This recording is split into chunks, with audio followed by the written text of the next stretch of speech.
Okay,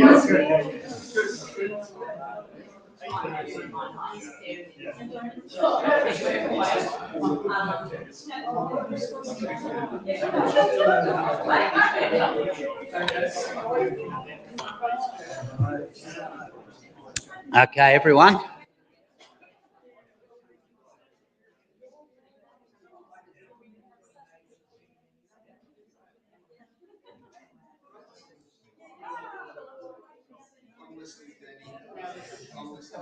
Very good, Trevor.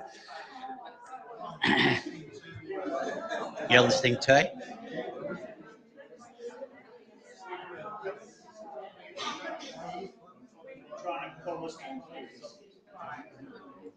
Okay, I think we're almost ready to go.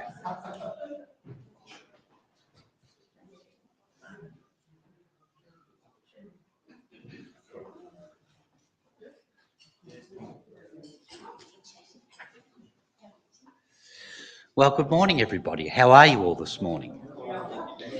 Good morning to everyone's here, but also to the people who are online this morning with us as well. So it's great to see you all today. And welcome on this slightly cold and wet Sunday morning after a nice warm week in Melbourne. So it's great to have you all here this morning. And of course, a special welcome to Paul and Karen. So we're going to be hearing from Paul this morning. And Paul, come up here for a bit now, and I'll tell you a little bit of a story about Paul. So when I was 23, I think, so a long time ago, so almost 40 years ago, I was through my third year in college, and I went over to Adelaide to do like an intern year. In Adelaide, working for the conference centre over there. And in that year, I met Paul. So he was on a thing called the State Youth Ministry Committee. Yeah. The State Youth Ministry Committee. So that was a committee that worked with me. I met Paul, and he lived with a bloke called Nigel. I spent many nights at their houses. And through Paul, I met a cohort of other people in South Australia, most of whom should remain nameless at this time, I thought, Paul. So that was a long time ago, and there was a sense in which I never thought I might be standing at a pulpit next to Paul and leading worship with him all those years ago. So I'm finding today a really nice moment for me. In the course of our lives, hello, Mr. Purdy, all the Purdies.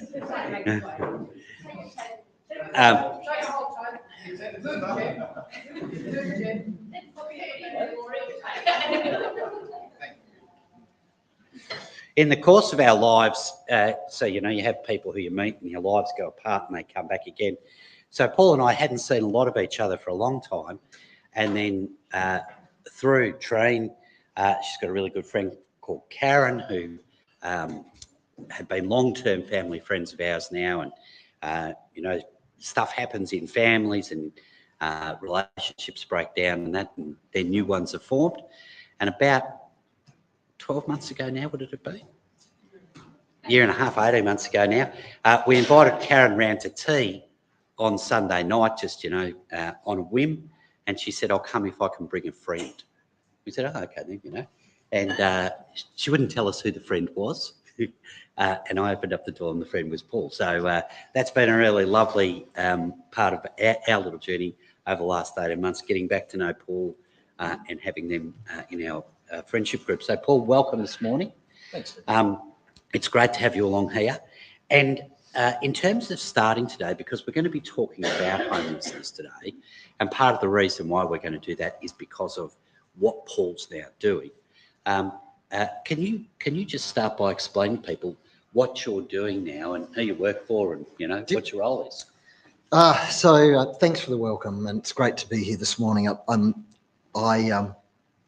currently in a role with the Society of St Vincent de Paul, so lay Catholic society, been around for 100, now we're getting up to nearly 170 years. It was founded in Melbourne. It's originally founded in the early 1830s by a guy called Frederick Osnam, who was actually a university student, and he founded Society of St Vincent de Paul. So I work for St Vincent de Paul. We mainly work in the community, providing support, relief. You probably know St Vincent de Paul through Vinnie's stores. Vinnie's stores provide, we've got 112 Vinnie's stores across Victoria. That is virtually a social enterprise that raises money to support people who are basically at risk of becoming homeless, who are struggling to pay the bills, who are experiencing some sense of poverty or alienation. So we work with them. We're a charity, but we raise, through our stores, we raise close to $60 odd million a year through that social enterprise, which we funnel back into the community. So that goes back in the community for our work. So yeah, my area is largely homelessness. So I work in Vincent Care Victoria, and that's a largely homelessness, but we also work with people who are escaping family violence, people who are recovering from addiction, and a range of other support services across mainly northwest of Melbourne and central Melbourne. We also run crisis accommodation, a place called Allison House. We have 134 people in crisis supported accommodation in North Melbourne. And that was pretty busy, as you imagine, through the pandemic as well. We were full and kept people safe throughout the pandemic as well. So anyway, that's a few things that I'm up to. And we'll learn a bit more about Paul, but just before we change this slide, I was at a seminar this week, which was talking about homelessness in Australia, and it was an investment seminar, and they were saying that currently in Australia, around 640,000 households. So that's not 640,000 people, that's 640,000 households in Australia are currently experiencing either housing stress. Now, housing stress could be mortgage stress or rental stress, depending on whether you own or rent your home, or you're already in a state of homelessness. And this wasn't a seminar that was aimed at a charitable face. This was an investment seminar looking at social housing as an investment class. And they were in the context of this seminar, they were talking about the positivities of investing in social housing. And they were saying that in Australia now, the average vacancy rate in a social house is 24 hours. So if someone moves out of it, the demand is now so strong that if someone moves out of it today, you have someone else moving into it tomorrow. So as soon as they can clean it and get it ready, bang, you've got another person coming in there. So, you know, I've taken a little bit of liberty with that old text and put it up there for us to start thinking about. You know, foxes have dens. This was one of the things, of course, that Jesus said. Foxes have dens, birds have nests, but of course in the original it says, but the Son of Man has no place to lay his head. I've just amended that to, but many in our city have no place to lay their head tonight. And as we come to the service today, and Paul, you can sit down, I'll get you up again in a minute. As we come, you know, when I start most days, and this is going to be a piece of information that you're going to say, did you really have to tell us this? I start most days in the loo, right? Bo, could you go to the next slide? I thought you were talking about the park. No, before the park. On the back of the door, there's a thing that's stuck on the back of the door. It's written by the Dalai Lama, and it's about 15 sort of dot points of wisdom, if you like. But one of those dot points is this, that a loving atmosphere in your home is the foundation for life. Great thing to be reminded of each morning. But of course, if you don't have a home, if there is no home, then that becomes very, very hard to achieve. So your life is fundamentally destabilised. What we're going to do now is we're going to just look at a little PowerPoint presentation that goes for about a couple of minutes as a way of centering ourselves and starting to get in and think about this topic this morning. There's going to be a range of images that come up just across a gentle song, so you can start just being quiet and thinking of this. All of these images are from Melbourne. So these are not images we've picked up from other cities in the world. These are all images from Melbourne. And this morning, of course, we come in here and it's nice and warm because the heaters are on and the roof doesn't leak. And so it's quite comfortable in here. But there would be many people in our city this morning who would be finding the inclement weather that's just given us a bit of a snap chill. They would have had a tough night last night and they'd be probably cold and wet and having a tough morning this morning. So, Bo, I'll just ask you to play it now. And while Bo's playing that, at some stage, Trent, can you come up and light the Christ candle for us? Thanks.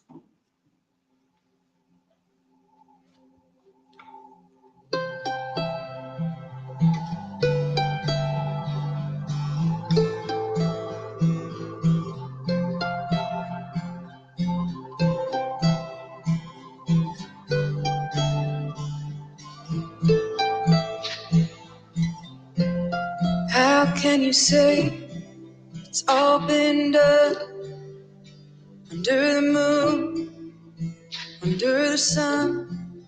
How can you say you're over it when we haven't even started yet?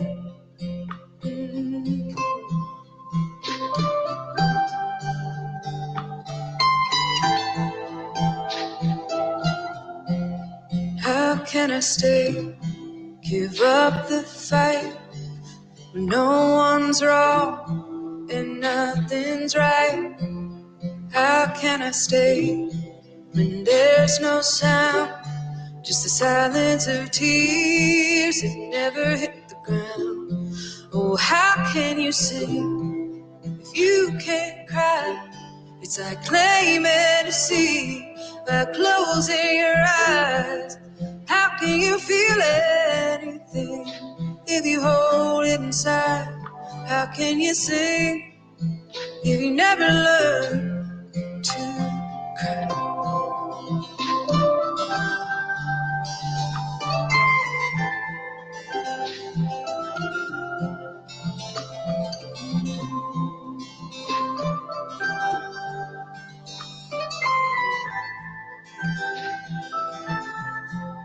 How can I pray if I don't mean the things I say when I'm on my knees?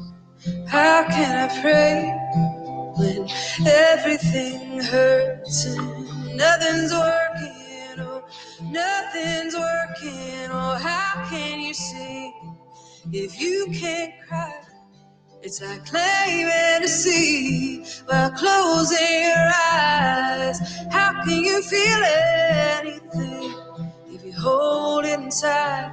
How can you sing if you never learn to cry?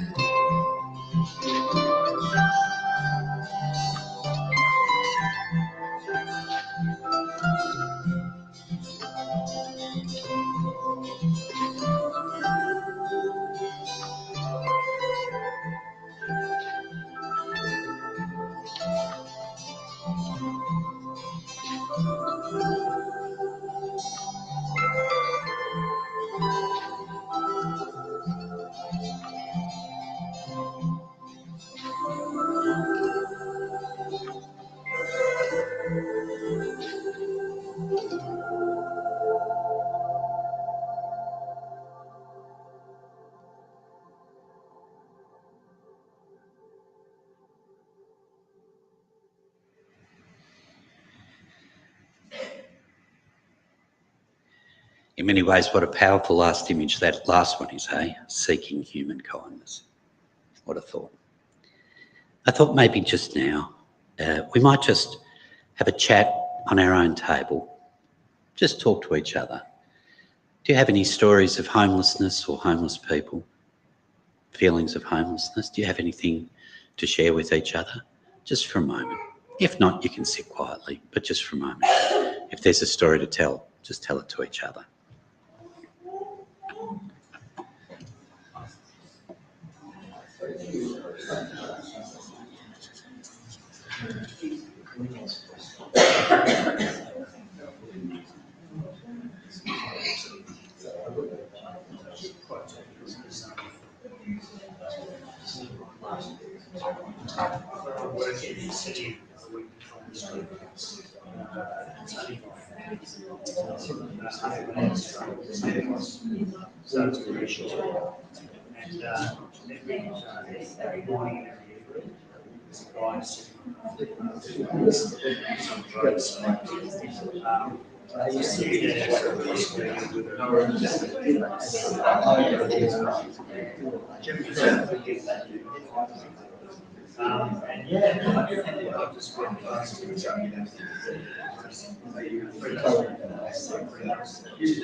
Paul, I'm going to ask you to come up here again.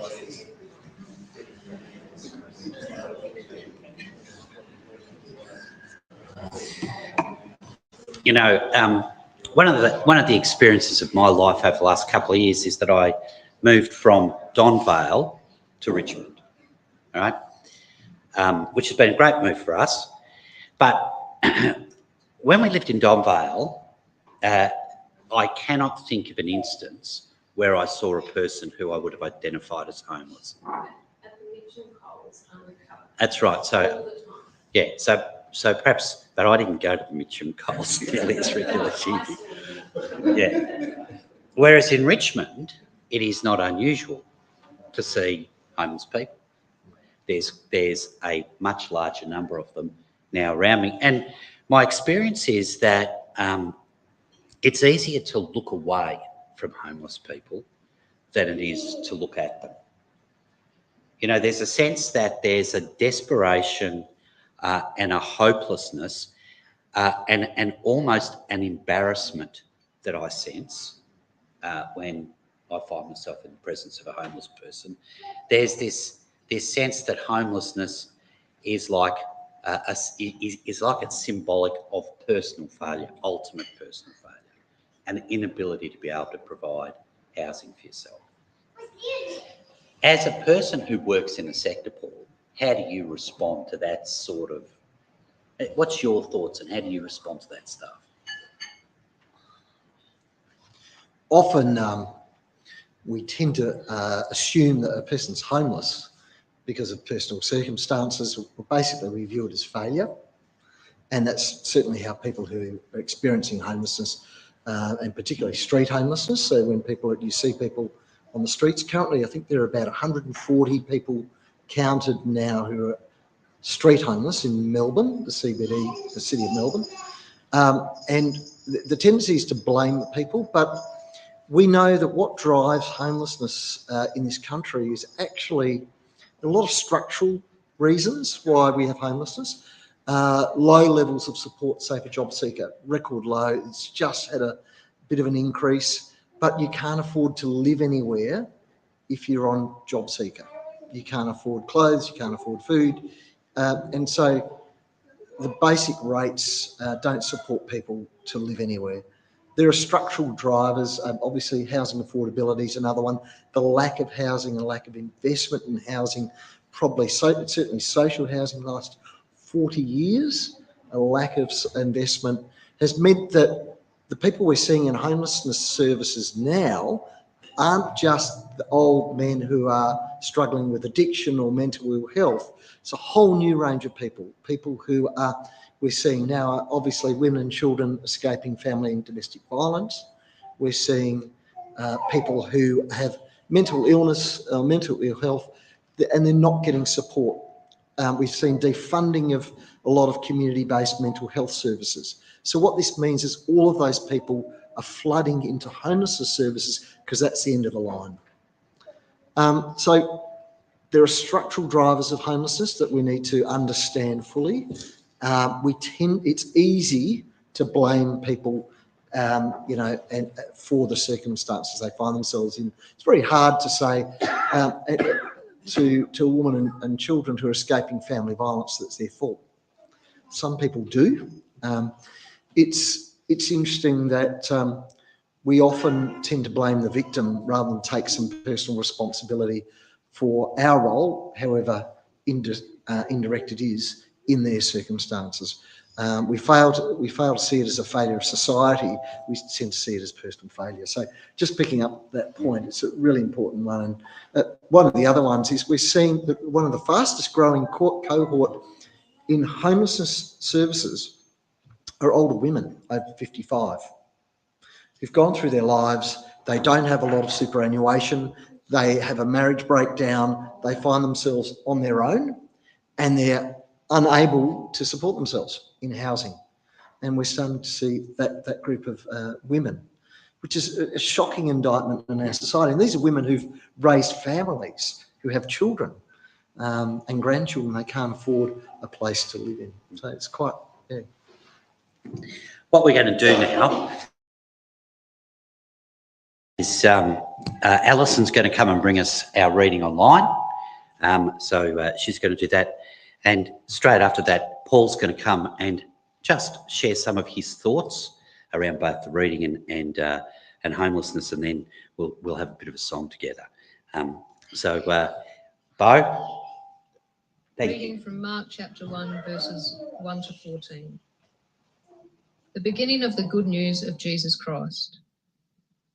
As it is written in the prophet Isaiah, "See, I am sending my messenger ahead of you, who will prepare your way.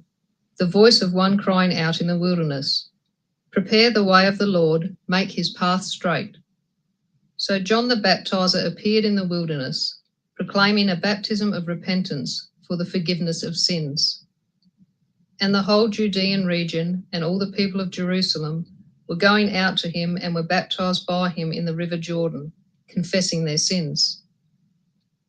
Now John was clothed with camel's hair, with a leather belt around his waist, and he ate locusts and wild honey. He proclaimed, "The one who's more powerful than I is coming after me. I am not worthy to stoop down and untie the strap of his sandals. I have baptized you with water, but he will baptize you with the Holy Spirit." In those days, Jesus came from Nazareth of Galilee and was baptized by John in the Jordan. And just as he was coming up out of the water, he saw the heavens torn apart and the Spirit descending like a dove upon him. And a voice came from the heavens, "You are my Son, the Beloved. With you I am well pleased." And the Spirit immediately drove him out into the wilderness. He was in the wilderness 40 days, tested by Satan, and he was with the wild beasts, and the angels waited on him. Now after John was arrested, Jesus came to Galilee, proclaiming the good news of God.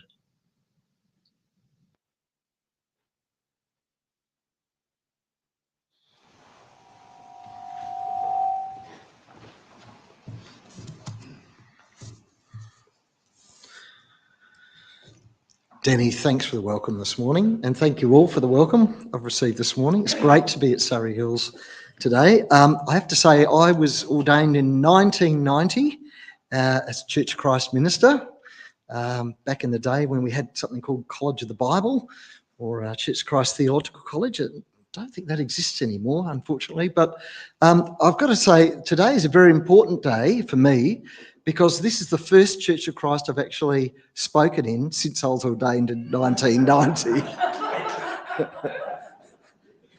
It's taken me a while to get that. The theme, the homeless God, this is a great theme to be thinking about and reflecting on. It causes us, and Danny and I have talked about this, we've sort of had wide-ranging conversations about this. I've chosen the passage this morning for a particular reason, and that is, I do love this passage. Mark's Gospel is the oldest, or the earliest Gospel, and I want to start right at the beginning. Before I do that, though, I want to acknowledge also that in terms of home, we are meeting on the home and country of the Wurundjeri Woiwurrung people. Of the Kulin Nation.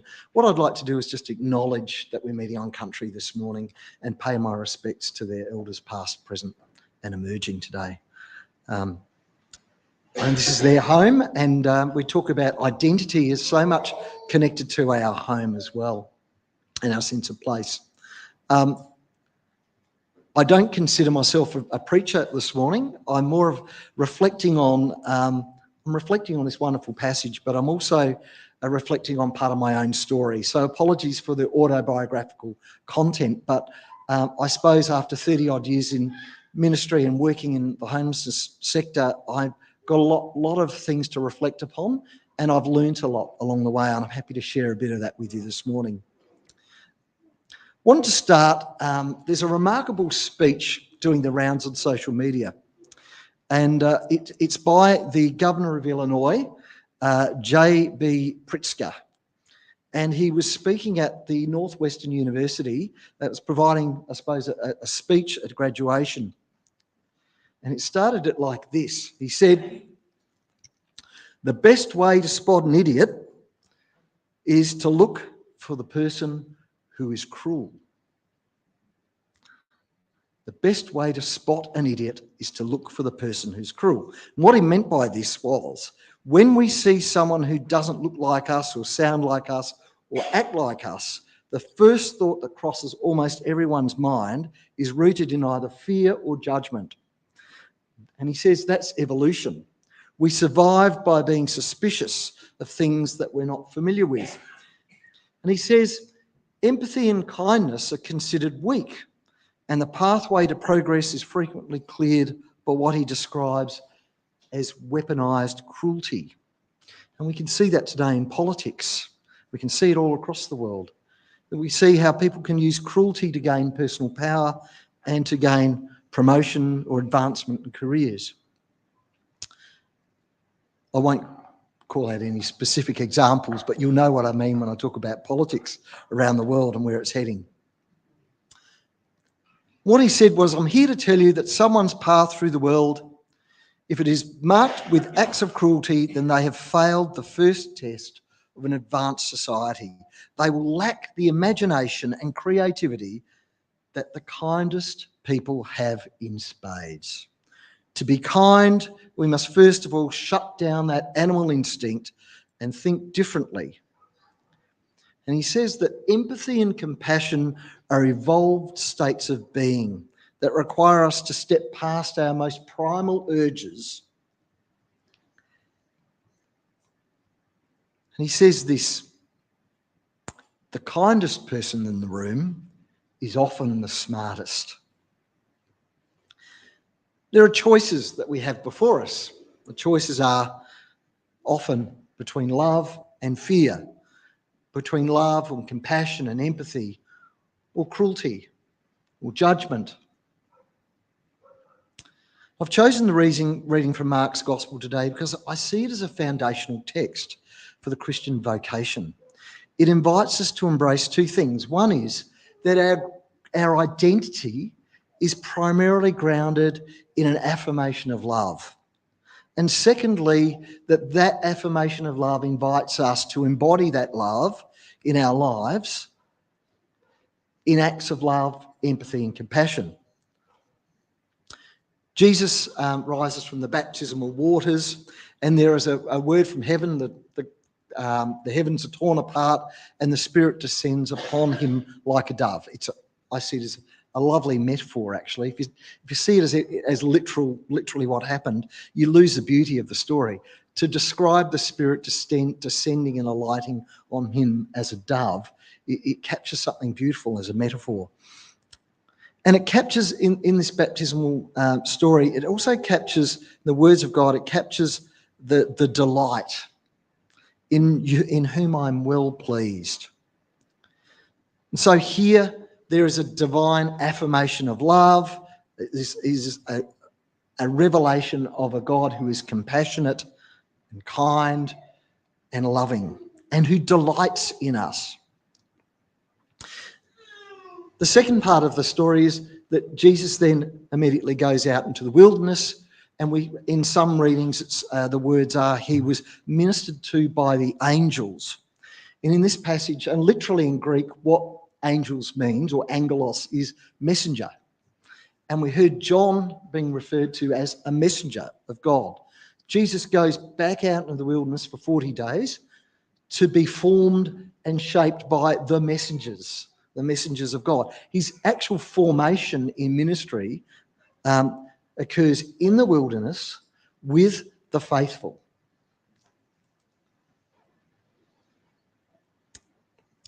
It's interesting that whilst there's mention of Jesus being tempted by Satan, there's no temptation narrative, as in the other Gospels where Jesus is tempted to turn a stone into bread and to leap from a great height. It's simply the focus here is on him being ministered to by the community of faith. We see here also that God is encountered not so much in the buildings, the synagogues, or the temples. God is to be encountered in the wilderness. It's an interesting thought. There's probably Danny and I talked a bit about this idea that you can't really contain God in a building or even a word or a symbol. The symbols can only point us towards God. God is in the wilderness. God is wild. God is to be encountered and discovered, not even in buildings like this, but out there in the wilderness, at the margins of society and on the edges. It's appropriate, and why I think the reading's appropriate today is because God, we talk about the homeless God. In many ways, God is homeless. And to use the quote that Danny used earlier, foxes have holes, the birds of the air have nests, but the Son of Man has nowhere to lay his head. This is very much true of Jesus' ministry. We don't see him having or returning to a home in his ministry. When he goes to the temples and he goes to the synagogues, he doesn't have a very good time, and he usually gets kicked out, rejected, or, if anything, he speaks out against the cruelty of those places and those institutions. So my reflection today is a little bit, I said it was a little bit autobiographical. It's where, I suppose, in terms of homelessness, where I've actually encountered a God of the wilderness, the God who speaks to us about kindness, love and compassion. And I certainly discovered this in ministry. In my second to last year as a student in ministry, I spent a year at the House of the Gentle Bunyip. The House of the Gentle Bunyip, some of you may know it, but was an ecumenical Christian community based in Clifton Hill. And it largely did a lot of work in the local area to address poverty and to address homelessness, and particularly with a group, they were older men who had schizophrenia and were living with schizophrenia and were being accommodated at the House of the Gentle Bunyip. It was also connected to the Community Church of St Mark, which was a Baptist church, but basically a very ecumenical experience of church as well. And when I was there, I met and worked with a lot of these older men. And in many ways, they were at risk of homelessness. If they didn't have that accommodation, they'd find themselves to be street homeless. And I used to speak with them about, and sometimes the conversations were incoherent, but what was the point of those conversations was to provide hospitality and to listen. And in many ways, I felt ministered to by them. And it's one of the most profound things that I learned in ministry, in sitting with people who were living with schizophrenia, mental ill health, who are on the margins of society, with those of the places where I experienced a great deal of hospitality and welcome. And I started this was part of my own ministry formation, being ministered to by the messengers. The messengers weren't even necessarily those who were anointed as God's messengers. They were the people who are homeless. So this was a critical part of my own ministry formation. I often think that when we think about ministry formation and thinking about the passage today in Jesus' own baptism, the early church community of around 65, 70 AD was reading this story very much as Jesus' own story of baptism and temptation in the wilderness and formation was also their story. It was an invitation for them to follow in the footsteps of Jesus. One of the things, though, I think it's a big mistake of the church, contemporary church, is we see that somehow to follow in the footsteps of Jesus is to sort of think like, what would Jesus do? Try and think to imitate the life of Jesus. But in actual fact, and I'm just going to go to a wonderful, Carl Jung said this, and I thought it was really, really important how he understood this. He said, are we to understand the imitation of Christ in the sense that we should copy his life and, if I may use the expression, ape his stigmata, or in the deeper sense that we are to live our own proper lives as truly as he lived his in its individual uniqueness? So what he was saying, I believe, was that in following in the footsteps of Jesus, we are to live our own individual lives as authentically as Jesus lived his, and to find our own way, and I would believe today, in a way that is marked by acts of love, compassion and empathy and kindness rather than acts of cruelty. It's true, though, that the church in many ways over many centuries has an idea of God that is first and foremost one of judgment and condemnation. It's a useful idea of God to have if you want to control people through fear. It's hard to control people when you've got an idea of God that is about love, compassion, empathy and kindness.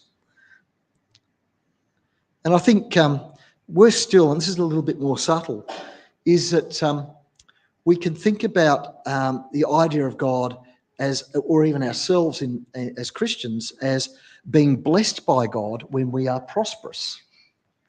And I thought, and I imagine many of you have heard this over the years, that prosperity is a sign of God's blessing. Not a very helpful notion for people who are suffering and struggling. And what I want to say today is, I think God has more interest and more interest in solidarity with people who are suffering, who are marginalised and who are homeless. In fact, the people who are prosperous throughout the gospel are often challenged about what they're doing with their wealth and power. And so going to the second point from Pritzker's speech, I'm wanting to suggest that the Christian life is an evolved state of being, and it's grounded in and embodies the divine affirmation of God, which is based in love, empathy, compassion, and kindness. After I was ordained, I ended up at Baptist Church in Adelaide, and then I went to a place called Westgate Baptist Community. And Westgate was, again, a Christian community formed around a little later than the House of General Bunyip, but was very much a community-based church, Baptist church, and working in the community we set up a medical clinic, we set up an employment service, and we set up a housing organisation as well. We also accommodated people who are homeless, and we worked with people in the community who are experiencing homelessness. And part of my job when I was at Westgate was to work pastorally with all of the people we were supporting in the community.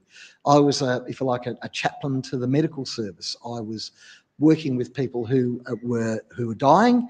It was a palliative care. I was counselling and working with people who were experiencing mental ill health. I was working with people who were homeless. And often, I was saying earlier to Katrina as we were sharing stories, we'd often accommodate people in my own home at night at 2 a.m. You get a knock on the door, you'd find someone somewhere to sleep. I would sit down and work with guys who were recovering from addiction, who had mental ill health, and they'd read poetry. A guy called Doug would often sit down and meet with me during the week, and we'd read poetry. Or I'd be advocating with a psychiatric service at the Western Hospital because they weren't properly supporting one of the guys in that wider community who was homeless and also had mental ill health and was also, struggling with addiction. And this was part of what we did throughout the week. It was about sitting with, working alongside of, and also being ministered to by people who were at the margins of society. In actual fact, whilst I'm saying that our vocation, if you like, as Christians, is to embody the love, compassion, empathy and kindness that we see embodied in the ministry of Jesus, it is also to be open to that same love, compassion, empathy and kindness we experience in the people we encounter.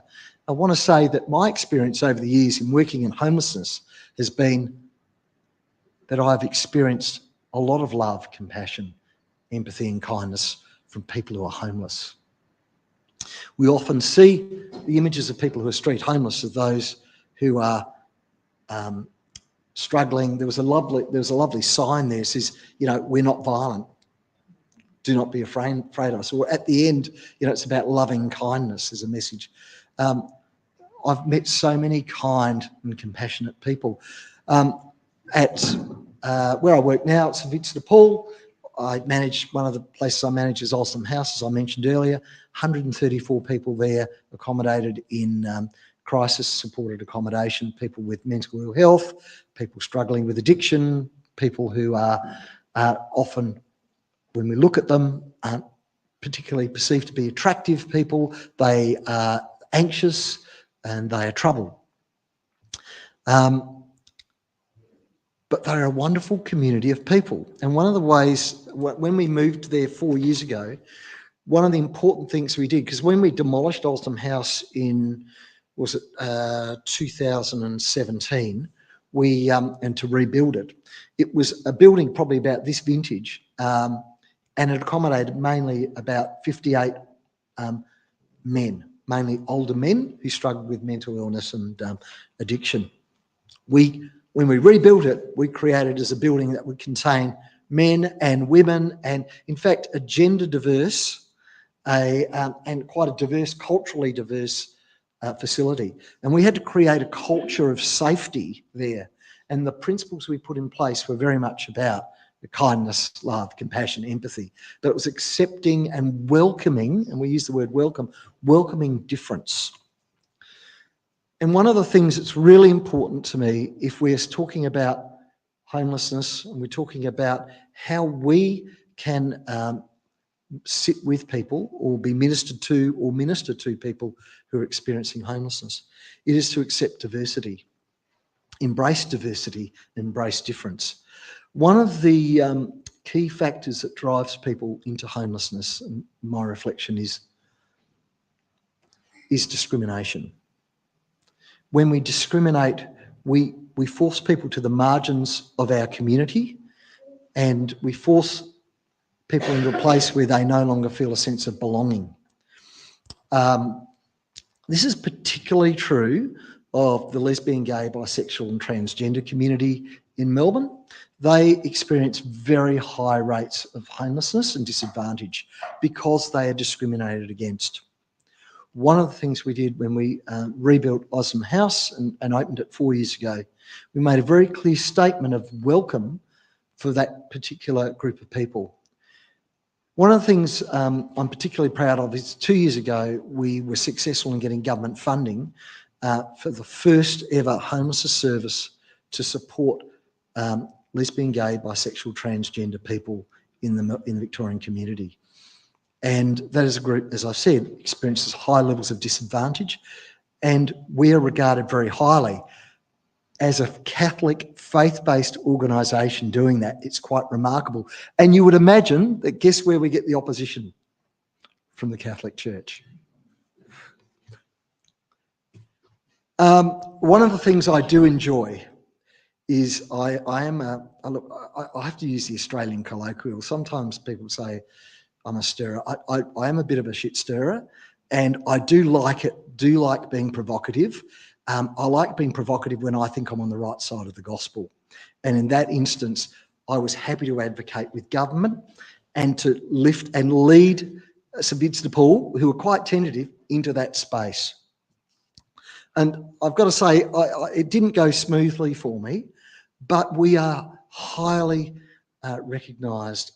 Our efforts are valued by, as you'd imagine, the LGBTIQ plus community think we're extraordinary to step out as a Catholic faith-based organisation and do this and take this risk.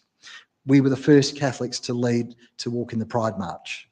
It is, again, at the margins of society, we're expressing love, compassion, empathy, and kindness. And this is making a huge difference. It's where I believe I see the kingdom of God breaking in. And some would find that a controversial statement to make, but it's what I found so often to be true. At those edges is where I experience God. I experience God and encounter God in the wilderness, not necessarily in the seats of power. Last thing I want to say, there's a song coming up that we've got coming up called Finding Our Home. It was a song written by Ross Langmead from the Westgate Baptist community. Now, the song was written for the opening of something called Lanagiro Housing Group, which was a homelessness service which we set up. It now continues. It's been amalgamated with something called Wombat Housing, which is actually just down the road from Awesome House in North Melbourne. When we opened Lanagiro, the story behind it is simply this. We recognised there were high rates of youth homelessness in the Western region. We needed to do something about it as a church, and so we did what most Christian people do. We prayed about it. The next day, we got a phone call from a developer who said, I've got a house I want to give you. And so that house was called Lanagiro, which is original spelt backwards, and it was on Williamstown Road. And that's how we started. We opened up a house and we started very humbly, and we celebrated the opening of that. And Ross Langmead wrote this song about the opening of Lanagiro Housing Group. So I think we'll go to the song and take from there.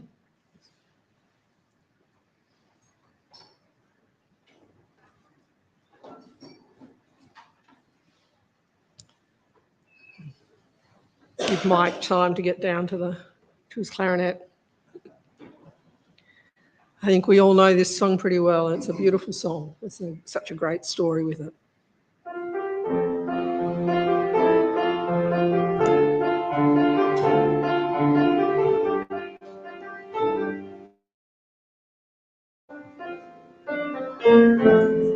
We are pilgrims, we are strangers, we are orphans, we are widows, serenity in this land.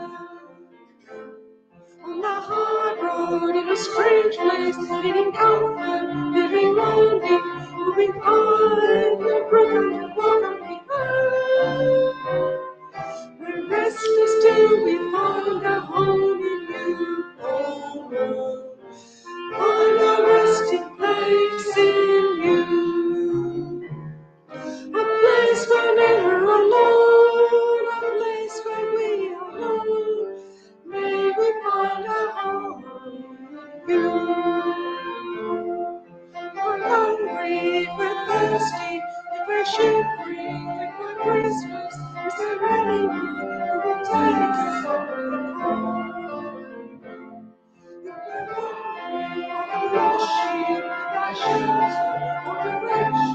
Will we find the ship that's taking the fall?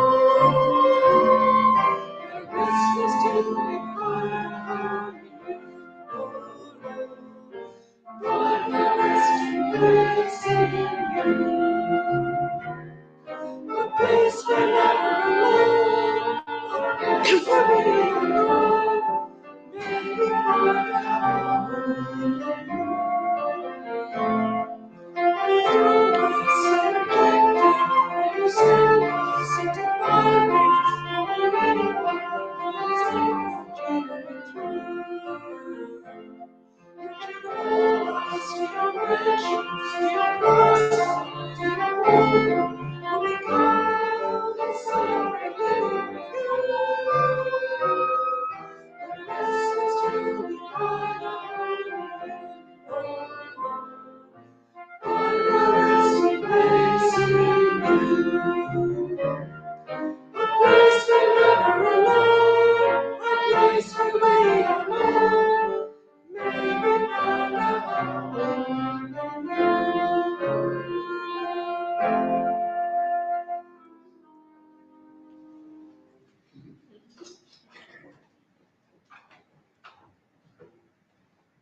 Thank you to our musicians. And thank you very much, Paul, to you for sharing with us what you've shared with us this morning. And in fact, I'm going to get you to come back up here because I'm not going to let you off the hook just yet. So Paul and I are going to sort of preside over Eucharist communion together. Because I'm not sure he's ever done communion in a Church of Christ. No. There you go. I've just found that out today. So we're just going to work together on that. We haven't practiced this before, so if it looks a little rough at the edges, you'll just have to cut us a bit of slack. But as I was thinking about today, and at this theme, a couple of weeks ago, and Meryl, I hope you don't mind me saying this.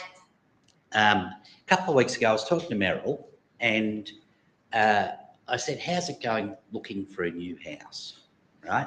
Because we all know Meryl's in that sort of awkward space between places. And Meryl said, I feel a bit like I'm a bit homeless. She said, it's great living in the manse and all that, but I feel a bit like I'm a bit homeless. And I was thinking about today too, and Paul's on the cusp of having to move out of a family home of many years. And I just thought as we come into this communion space, how does that feel for you in the context of a chat about homelessness? What's that feel for you? So we bought the house in 2006. We'd been in manses, church manses, and it was about putting down some roots. And because we, in ministry, you don't have a lot of money. So I ended up at nights and weekends building a lot of the house. So we extended it just so we could fit everybody in it. So at nights, weekends, building. So a lot of the building has my fingerprints all over it, and Karen will attest to the fact that we were chatting the other night and saying, what's it going to be like for me to leave this, given I could talk about every single paint and bit of timber and nail. Yeah. So even with the furniture gone, I'm still going to feel a sense of connection. It was about building a home for my children. My children have grown up. They moved on. They moved out. I've got one daughter still living with me. But it was also a place where, I'll be really honest, it was also a place of failure where my marriage broke down. So it was a place filled with all sorts of different memories. And I think it will be hard to leave it. And there's a sense of being disconnected. I think people ask, what's the opposite to homelessness? It's not a house. It's belonging. It's a place to belong. So it's not even a roof. It's actually a community that you can go to. So even though I'm losing a sense of home, having a sense of community gives me a sense of home in itself. So, but it still will be hard. And that's a really good segue into communion this morning. So, Bo, if you bring up the next slide. So everyone's welcome to participate in the next slide again. So in terms of coming into communion this morning, we've just got two quotes from Brené Brown. So these are two Brené Brown quotes. And they're quotes that actually Col used in last week's or the week before's connection. And I was particularly moved by both of those quotes. And so I'll just reflect a little on the first quote and then we'll have the bread. Paul will reflect on the second and then we'll take the cup together, okay? The first quote is this: connection is the energy that exists between people when they feel seen, heard and valued, when they can give and receive without judgment, and when they derive sustenance and strength from relationship. Now, I don't know how you feel about that quote, but for me, that quote has a sense of great wisdom and insight about it. It has a sense of giving me guidance in terms of things that I want to value and do. And as we think about our community here, if we could say at some point in time, either today or in the future, that we're a community where people generate energy from the relationships they have with each other, where they feel seen, heard and valued, when they can give and receive without judgment, and derive sustenance and strength from a relationship, I believe we would be an innately Christian community. And I believe Jesus of Nazareth would feel comfortable being here. And on that basis, let's just share in the bread.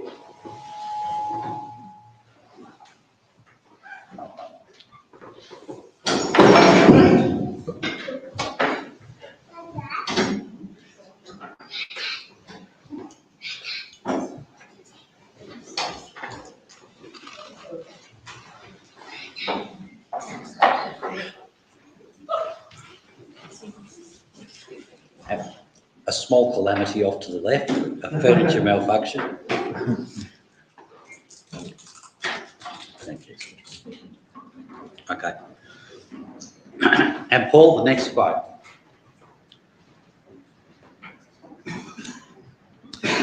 So again from Brené Brown, we have to belong to ourselves as much as we need to belong to others. Any belonging that asks us to betray ourselves is not true belonging. True belonging is the spiritual practice of believing in and belonging to yourself so deeply that you can share your most authentic self with the world and find sacredness in both being a part of something and standing alone in the wilderness. True belonging doesn't require you to change who you are. It requires you to be who you are. Belonging is being somewhere where you want to be and they want you. Fitting in is being somewhere where you want to be, but they don't care one way or the other. I might say some words. This is a common cup. It's a cup we all share together and it connects us to one another. Let's drink it together as a common element, a common symbol of what keeps us together and a strong sense of belonging in and through Christ.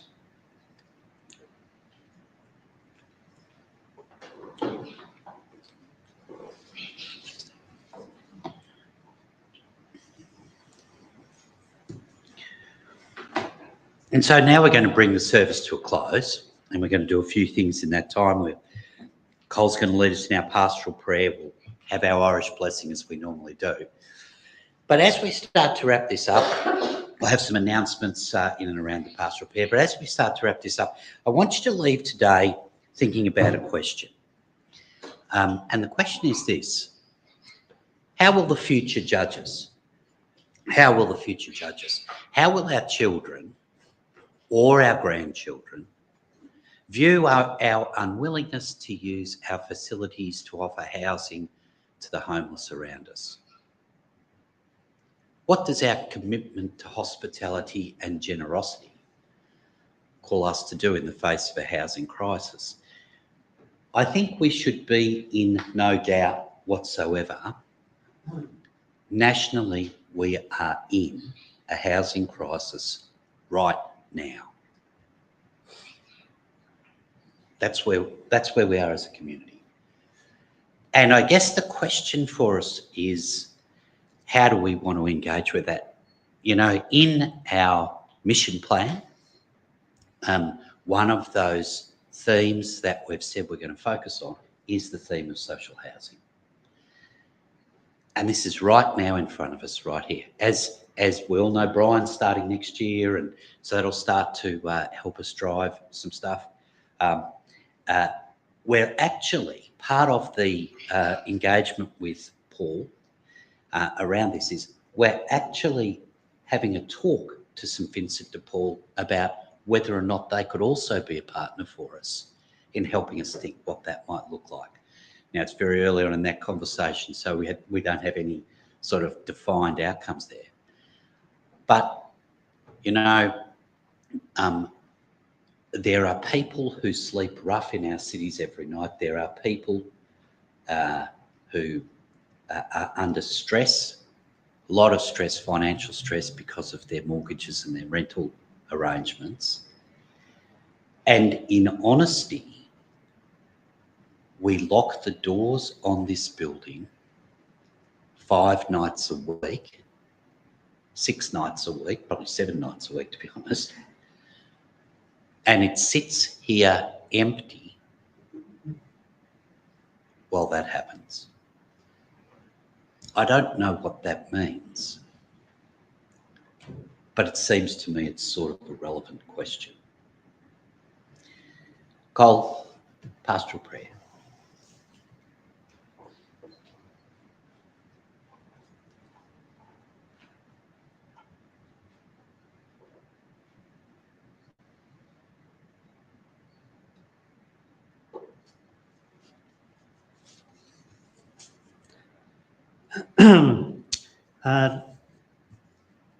For our time of prayer this morning, let's just come into this time of prayer, and I'd like us to just focus on 2 statements or 2 questions as we pray together. The first one being, thank you for all the good in my life. I am thankful for. Let's just spend a moment or so reflecting on the things that we are thankful for.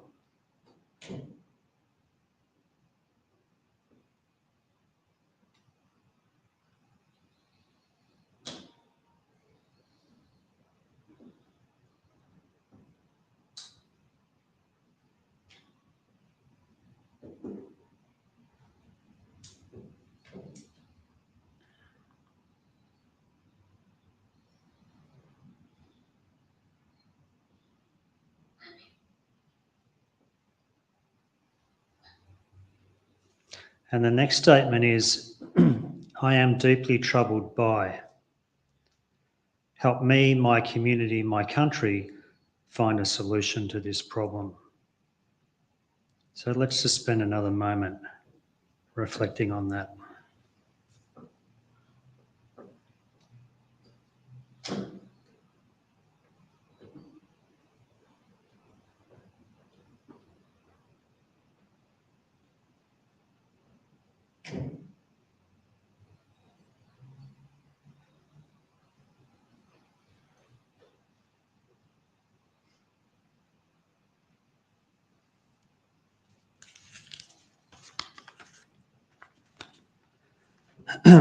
And I'm just going to close our time of prayer this morning by reading a prayer of Lunig's that was in the Age yesterday. Guns and bombs, cruelty, hate, money, greed and real estate. Madness, power, sick ideas, them and us and wild fears. Twisted hearts and broken souls, mangled lives and bullet holes. Anger, vengeance, endless pain, the loneliness of being sane. Amen. You happy for me to keep going? Yeah. Sure. As Danny mentioned, we've just got a couple of announcements to make, and I was just going to give a quick board update. So we had our last board meeting Tuesday a week ago, and just a couple of quick things. So David Brooker spoke to us. So David is our online content curator, due to various circumstances, he hasn't been able to dedicate as much time to that as he was hoping, and we were hoping for now. But we're hoping that, particularly with Brian starting, that will change. We had a good chat with David about his dreams for that, and some of the content that he's looking to produce, and about how the Hartwell community can be so much more than the geographic community here today. So stay tuned for more on that. Now, for those of you who haven't heard, Treen has very kindly offered us a day a week of her time, and she's going to be helping us from the admin side of things, working with David Brooker around some handover, hoping to get things a little bit more organised for when Brian starts. So thanks very much, Treen, much appreciated. The board's continuing to discuss and work on the revenue side of our community, and the placemaking working group is doing a piece of work around the various groups that are using our facilities and what the revenue picture for that looks like. And also we're continuing discussions with CCBT. So Danny and Dave Goodwin met with them recently around property issues, and there's another meeting coming up around that soon. So that is progressing. The board's also doing a piece of work looking at a restructure for the board based on a more of a defined portfolio model. So there's a working group working on that that's meeting again this week. And as a result of that, we're going to push our AGM back from, it's normally held in November, we're going to push it back to the 11th of February next year, which gives us a bit of time to complete that work and then have our AGM. Is there anything I've left out? Any board members? No? Cool. Thanks. Okay. And then just a couple of really quick announcements. Firstly, the good news announcement. So Sue and John, for those of you who haven't heard, have another grandchild. So Trine, can you tell me the details? No? Julie, can you tell me? Alina Thea Shaw, born yesterday morning. Sue's got the grandchildren. So hence Sue's not here today. Not sure what John's doing, just sort of sleeping in probably. Yeah, so that was all pretty exciting for them. And also as you leave today, now Barb tells me there's some produce. Whereabouts is it, Barb? It's on the table. There's some produce on the table in the floor for you. Barb tells me it's incredibly well priced. She says I'd be grabbing it early. They're all bargains. They'll run out the door. So if you want any of it, you better get there quick and snaffle it up. It's for whatever you've got in your pocket. It's for whatever you've got. That's how much of a bargain it is. And fresh produce in the garden if you want to pick it. Fresh produce in the garden, you want to pick it. If you're like me, you don't carry cash these days, so it's going to be super bargain territory. Take it and make a donation through the bank account for a Future for Kids. Yeah, so any money we raise there goes to the Future for Kids project. Credit card in your pocket? Possibly, I think it's in my bag, so yeah. We might have to organise that. Are there any other announcements that I've missed that I need to be aware of? No? Next Sunday afternoon, the choir that I'm in is having a concert here. It'd be lovely to see some church people here to give us a bit of a connection with people. It's only $10, so it includes afternoon tea, and it'll be great fun. It is in Helen. It's good mob, the choir. Yeah, so. What time does it start? At 2 o'clock. Yeah. And how do you get tickets? Come and buy one at the door, or there's a poster out there with the QR code on it. You can go try booking with. Yeah. So everyone, it'll be a good time. We just wanted to celebrate moving here because we're really loving it. So Fantastic. Yeah. Stay up here because in a minute I think you're going to lead us in the last song. Is that right? Just Paul, again, thanks so much for coming on today, Paul and Karen. So been great to have you here, and great to see the birdies too. Just lovely to see you guys over from Tassie. So we'll enjoy catching up and having a coffee with you afterwards. Thank you. May the road rise to meet you. May the wind be always at your back. May the sun shine warm upon your face. The rain falls soft upon your fields. And until we meet again, may God hold you in the palm of their hand. May God hold you in the palm of their hand.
I was just talking about the new topic.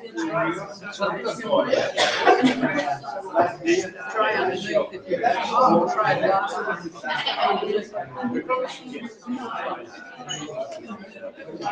Yeah. I think it was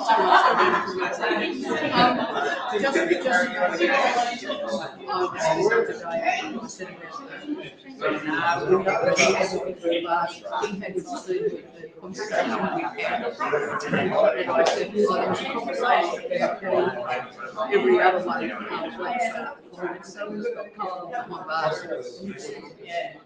I could find black. Yeah.